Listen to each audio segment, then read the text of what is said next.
Գազայի հատվածի հարավային մասում Խան Յունիս քաղաքի տակ գտնվող թունելում հայտնաբերվել է պաղեստինյան Համաս շարժման ղեկավար Մուհամմեդ Սինվարի մարմինը։ Սինվարը սպանվել է մի քանի օր առաջ իսրայելական հարվածներից։ Մուհամմեդ Սինվարի եւ նրա 10 օգնականների մարմինները հայտնաբերվել են թունելում, նրանց թվում եղել է նաեւ Ռաֆահում Համաս բրիգադի ղեկավար Մուհամմեդ Շաբանեն։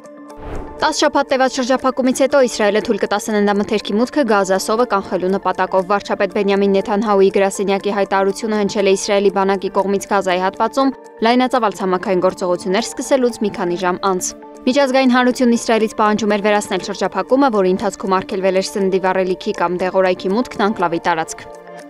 ԱՄՆ նախկին նախագահ 82-ամյա Ջո Բայդենի մոտ շագանակագեղձի քաղցկեղ է ախտորոշվել, որը տարածվել է նրա ոսկրերում։ Հիվանդությունը բավական ագրեսիվ փուլում է, քաղցկեղի բջիջներն արագ են տարածվում, սակայն ըստ Բայդենի գրասենյակի այն հորմոնալ զգայուն է, ինչը նշանակում է, որ կարելի է կառավարել։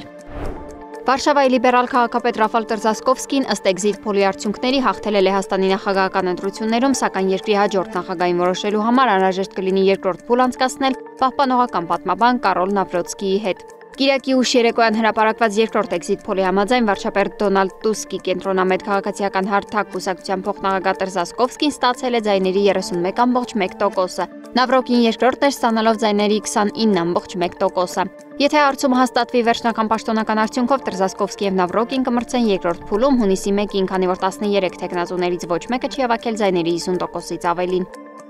Սոմալիի մայրաքաղաք Մոգադիշոյում բանակային զորակոչի կենտրոնում տեղի ունեցած ահաբեկչության հետևանքով կա 6 զոհ եւ 30 վիրավոր։ Մահապարտ ահաբեկիչը թիրախավորել էր Դամանյո բազայի դիմաց շարված երիտասարդ նորակոչիկների հերթը։ Ահականատեսների խոսքով ահաբեկիչն իրեն պայթեցրել է այն պահին, երբ դեռահասները շարք են կանգնել բազայի դարպասների մոտ։ Ռուսական անօթաչու թռչող սարքը ռուս-ուկրաինական ուղիղ բանակցությունների ժամեր անց հարվածել է Ուկրաինայի Սումիի մարզին, տեղական իշխանությունները հայտնել են, որ 44-ամյա տղամարդ է վիրավորվել հարվածից։